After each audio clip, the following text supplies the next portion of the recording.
السلام علیکم دوستو، کیسے ہیں آپ لوگ؟ خیریت سے؟ ٹھیک ٹھاک ہے۔ میرا نام ہے اعجاز احمد اور آج ہم ریئیکشن کریں گے اسد محمود یوٹیوب چینل پہ۔ برکینا فاسو کا ایک نوجوان، شیر دل نوجوان جس کی عمر صرف 38 سال ہے، وہ اپنے ملک کا صدر بن گیا، اور صدر بننے کے بعد جس ملک کو بیرونی ممالک لوٹ کے کھا رہے تھے، اس کے خزانے نکال رہے تھے، تو اس شخص نے کہا نہیں، یہ میرا ملک ہے، اس کے خزانوں پہ بھی میرا قبضہ ہے۔ تو چلیے شروع کرتے ہیں اپنی آج کی ویڈیو۔ آج ہم بات کریں گے برکینا فاسو کا جو شیر دل فوجی جوان ہے، اس کی بات کریں گے۔ یقین کریں اگر آپ کے قدم ایک ایسی سرزمین پر پڑے جہاں ہر طرف زرخیزی ہو، جہاں کی مٹی سونا اگلتی ہو، مگر وہاں کے بچے فاقوں سے بلک رہے ہوں، مائیں پیاس سے نڈال ہوں اور بزرگ بے سہارگی میں زندگی گزار رہے ہوں، تو دل بے ساختہ چیخ اٹھتا ہے۔ یہ کسی افسانے کا منظر نہیں بلکہ حقیقت ہے۔ مغربی افریقہ کے ایک چھوٹے مگر قیمتی ملک برکینا فاسو کی بات کروں گا۔ یہ وہ سرزمین ہے جو قدرتی دولت سے مالا مال ہے، مگر اس کے باسی محرومی، غربت اور بے بسی میں ڈوبے ہوئے ہیں۔ برکینا فاسو کا شمار ان افریقی ممالک میں ہوتا ہے جہاں زمین کے نیچے سونا ہی سونا ہے۔ اندازہ لگائیں 2024 میں یہاں سے 60,000 کلو گرام سے زائد سونا نکالا گیا، جس کی مالیت پاکستانی کرنسی میں تقریباً 27 ارب روپے بنتی ہے۔ لیکن اس ملک میں عوام کے پاس پینے کا صاف پانی، علاج کی سہولتیں یا پیٹ بھر کر کھانا تک میسر نہیں ہے۔ گلیوں میں ننگ دھڑنگ بچے مٹی میں کھیلتے ہوئے نظر آتے ہیں، جن کے تن پر کپڑے نہیں اور پیٹ میں روٹی نہیں ہے۔ ملک کی 92% آبادی غربت کی لکیر سے نیچے زندگی گزار رہی ہے۔ سوال یہ ہے پھر اتنی دولت کہاں جا رہی ہے؟ اصل کہانی یہاں سے شروع ہوتی ہے۔ اس ملک کے سونے کے ذخائر پر عرصہ دراز سے غیر ملکی کمپنیاں جو ہے وہ قبضہ جمائے بیٹھی ہیں۔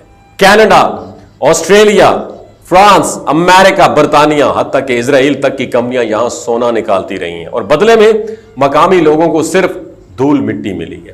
ان کمپنیوں نے حکمران طبقے سے ایسے ایگریمنٹ کیے جس میں قوم کے حصے میں محض چند فیصد کمیشن آتا، اور وہ بھی کرپشن کی نظر ہو جاتا۔ مقامی حکمرانوں نے تھوڑی سی رقم یا اقتدار کی لالچ میں اپنے لوگوں کے مفاد بیچ ڈالے، لیکن تاریخ ہمیشہ ایک جیسی نہیں رہتی۔ 2022 میں ایک غیر معمولی واقعہ ہوا۔ صرف 34 سال کا یہ نوجوان کیپٹن، جس کا نام ابراہیم ٹرارے ہے، فوجی وردی میں ابھرا اور اس نے اپنے ملک کے صدر کو ہٹا کر اقتدار سنبھال لیا۔ ابراہیم نے نہ صرف اقتدار لیا بلکہ عوام کے سامنے کھڑے ہو کے یہ پرومس کیا کہ اب بیرونی طاقتوں کی لوٹ مار ختم ہوگی، سونا اب صرف قوم کا ہوگا اور جو بھی اس کے راستے میں آئے گا اسے ہٹا دیا جائے گا۔ ابراہیم ٹرارے نے اقتدار سنبھالتے 2 اہم ڈیسیجن لیے۔ سونے کی 2 بڑی کانیں قومی تحویل میں لے لی گئیں اور کئی غیر ملکی کمپنیوں کے لائسنس منسوخ کر دیے گئے۔ چائنا اور دیگر نئے شراکت داروں سے ایگریمنٹ کیے گئے تاکہ سونے کی دولت کو عوامی ترقی کے لیے یوٹیلائز کیا جا سکے۔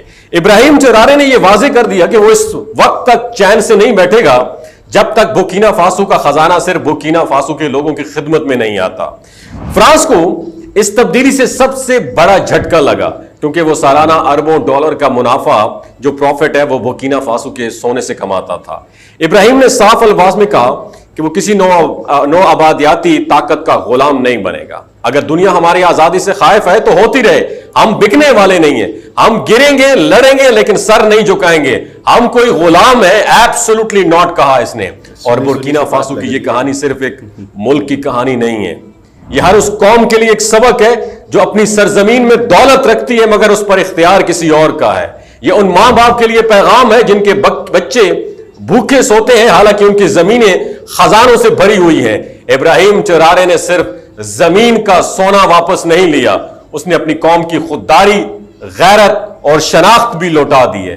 آج دنیا کے طاقتور ممالک کے لیے برکینا فاسو ایک نیا چیلنج بن کر ابھرا ہوا ہے، اور شاید یہ وقت افریقہ کے بیدار ہونے کا وقت ہے، جب ہر ملک اپنے وسائل پر خود اختیار حاصل کر لے اور بیرونی غلامی سے نکل کر عزت و وقار کے ساتھ زندہ رہنا سیکھ لے، کیونکہ اب صرف سونا نہیں بلکہ سوچ بدل رہی ہے، اور جب سوچ بدل رہی ہے تو تاریخ بھی بدل جائے۔ ویڈیو دیکھی دوست آپ لوگوں نے، یقیناً آپ کو ویڈیو اچھی لگی ہوگی، اور کیوں نہیں اچھی لگے گی ویڈیو ایسے لوگوں کے بارے میں کہ جو اپنے ملک کے ذخائر پہ خود قبضہ کرتے ہیں، نہ کہ دوسروں کو کرنے دیتے ہیں۔